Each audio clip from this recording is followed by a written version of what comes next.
दोस्तों ARO की उत्तर कुंजी यानी कि आंसर की से related, UP LT grade TGT के विज्ञापन से रिलेटेड और साथ ही साथ यूपी LT ग्रेड के PGT विज्ञापन से रिलेटेड सभी इंपॉर्टेंट अपडेट्स को हमने इस वीडियो में शामिल किया है।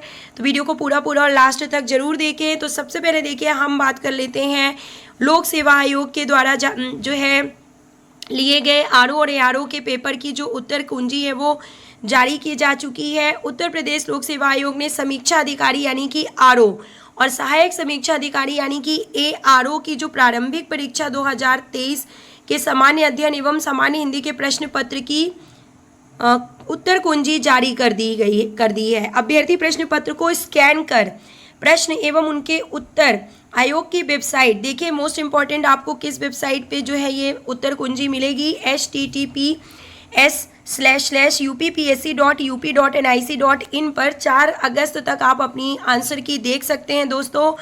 तो अभी आप तुरंत इस वेबसाइट पे क्लिक करें और अपनी आंसर की चेक करें। प्रश्नों के नीचे दिए गए विकल्पों में से सही उत्तरों को हाईलाइट व अंडरलाइन भी कर दिया गया है। और परीक्षा नियंत्रक हर्षदेव पांडे ने अभ्यर्थियों को सलाह दी है कि वेबसाइट पर प्रदर्शित प्रश्न पुस्तिका बार कोड के आधार पर अपने उत्तरों का मिलान कर लें। यदि प्रश्नोत्तरों के संबंध में कोई आपत्ति हो तो प्रश्न पुस्तिका में अंकित प्रश्नों की क्रम संख्या एवं उसी के अनुसार सही विकल्पों का उल्लेख करते हुए निर्धारित प्रारूप पर साक्ष्य के साथ आयोग को डाक एवं स्वयं उपस्थित होकर 5 अगस्त की शाम तक आप जो है अपनी जो यहाँ पे आपत्ति है वो दर्ज करा सकते हैं और बिना साक्ष्य के जो है आपकी आपत्ति जो है मान्य नहीं होगी। अब हम बात कर लेते हैं LT ग्रेड भर्ती की जो मुख्य परीक्षा होने वाली, आप जो परीक्षा होने वाली है हम आपको बता दें। LT ग्रेड का जो विज्ञापन जारी हुआ है वो 2 चरणों में होगा। प्रारंभिक परीक्षा ऑब्जेक्टिव टाइप की होगी और जो मुख्य परीक्षा होगी जिसके आधार पर सिलेक्शन होगा और मेरिट लिस्ट के आधार पर वो जो है डिस्क्रिप्टिव टाइप का प्रश्न पत्र यहाँ पे आएगा। तो इस डिस्क्रिप्टिव प्रश्न पत्र पे सवाल उठाते हुए जो है अभ्यर्थियों ने मांग की है कि प्री की तरह मेंस का पेपर भी ऑब्जेक्टिव टाइप का ही होना चाहिए, ना कि डिस्क्रिप्टिव टाइप का।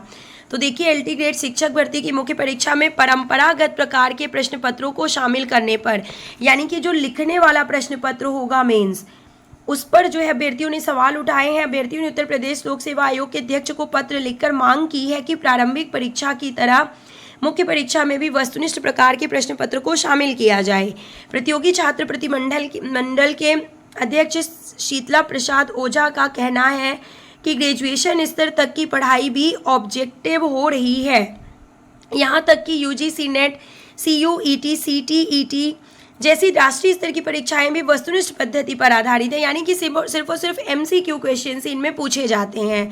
तो ऐसा क्यों है कि LT ग्रेड जैसी प्रतियोगी परीक्षा में वर्णनात्मक यानी कि डिस्क्रिप्टिव इसको बनाया गया है, और ऐसा करना न केवल समयानुसार अनुचित है बल्कि छात्रों की वर्षों की तैयारी को भी बहुत ज़्यादा प्रभावित करेगा डिस्क्रिप्टिव टाइप का ये क्वेश्चन पेपर। तो लोगों ने मांग की है कि ये जो 200 अंकों का पेपर होगा डिस्क्रिप्टिव टाइप का, जिसमें खंड A में 10 प्रश्न लघुत्तरीय होंगे और जिनके शब्दों की सीमा 125 होगी, और जो 10 प्रश्न होंगे वो दीर्घ उत्तरीय होंगे और उनके शब्दों की सीमा, लिखने की सीमा जो है वो 200 शब्दों की होगी।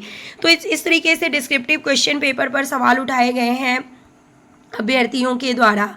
चलिए, तो अब हम आपको बता देते हैं किसके बारे में, प्रवक्ता भर्ती परीक्षा के बारे में, कि जो LT ग्रेड के विज्ञापन के बाद अब प्रवक्ता यानी कि PGT का विज्ञापन जारी करने की तैयारी में आयोग जुट गया है। और LT ग्रेड भर्ती की मुख्य परीक्षा में जो है परंपरागत प्रश्न पत्र पर सवाल उठे हैं, ये हमने आपको पहले ही बता दिया है। तो दोस्तों, LT ग्रेड यानी TGT असिस्टेंट टीचर की वैकेंसी के साथ साथ अब PGT की वैकेंसी भी आने वाली है। तो आप सभी साथी जो है बिना देर किए TGT का फॉर्म भर दीजिए और TGT और PGT दोनों की तैयारी करना शुरू कर दीजिए और अपनी RO और ARO की आंसर की चेक कर लीजिए आपका रिजल्ट कैसा है, आपके कितने मार्क्स बने। आपके जो भी सवाल हैं आप कमेंट बॉक्स में लिखना ना भूलें। मिलेंगे हम नेक्स्ट वीडियो में, तब तक के लिए धन्यवाद।